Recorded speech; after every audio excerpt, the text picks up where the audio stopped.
ছাত্র জনতার রক্তাক্ত গণ অভ্যুত্থানে ৫ আগস্ট ক্ষমতাচ্যুত হয়ে ভারতে আশ্রয় নিয়েছেন সাবেক প্রধানমন্ত্রী শেখ হাসিনা। শেখ হাসিনা সরকারের পতনের পর আওয়ামী লীগের প্রভাবশালী নেতারা গোপনে দেশ ছেড়ে ভারত, মধ্যপ্রাচ্য, ইউরোপ ও ব্রিটেনে আশ্রয় নিয়েছেন। যদিও আওয়ামী লীগের দেশ ত্যাগ করা নেতাদের বেশিরভাগই বর্তমানে অবস্থান করছেন ভারতে, বাকিদের বেশিরভাগ আশ্রয় নিয়েছেন মধ্যপ্রাচ্য এবং ইউরোপের বিভিন্ন দেশে। ব্রিটেনে বহু নেতা আশ্রয় নিলেও প্রকাশ্যে রাজনৈতিক আশ্রয় চাওয়া নেতাদের মধ্যে এখন পর্যন্ত আওয়ামী লীগের অন্তত ৩ নেতার ব্রিটেনের রাজনৈতিক আশ্রয় চাওয়ার ব্যাপারে নিশ্চিত হয়ে গেছে। তারা হলেন আওয়ামী লীগের সাবেক এমপি রণজিৎ চন্দ্র সরকার, বিধান কুমার সাহা ও সিলেট মহানগর আওয়ামী লীগের উপপ্রচার সম্পাদক সৈয়দ আহমেদ। অবশ্য ইতিমধ্যে একজন নেতার অ্যাসাইলাম আবেদন মঞ্জুর হয়েছে।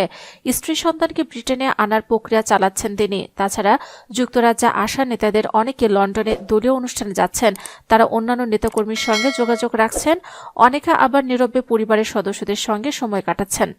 কৌশলে অন্য নেতাকর্মীদের এড়িয়ে চলছেন। অ্যাসাইলামের জন্য আবেদন করার নেতা রণজিৎ চন্দ্র সরকার ২০২৪ সালের নির্বাচনে সুনামগঞ্জ ১ আসন থেকে নৌকা প্রতীকে নির্বাচিত হন। অ্যাসাইলাম চাওয়া আরেক নেতা বিধানচন্দ্র সাহা সিলেট মহানগর আওয়ামী লীগের যুগ্ম সাধারণ সম্পাদক। শেখ হাসিনা সরকারের পতনের পর ভারতসহ বিভিন্ন গন্তব্য থেকে যুক্তরাজ্যে আশ্রয় নিয়েছেন আওয়ামী লীগের বহু নেতা।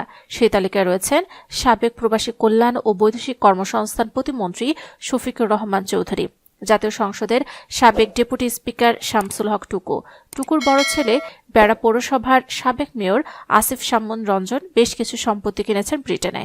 তারা সবাই এখন ব্রিটেনে বসবাস করছেন। তাছাড়া ব্রিটিশ নাগরিকত্ব পাওয়া নেতাদের মধ্যে রয়েছেন আনোয়ারুজ্জামান চৌধুরী, হাবিবুর রহমান হাবিব ও আজাদুর রহমান।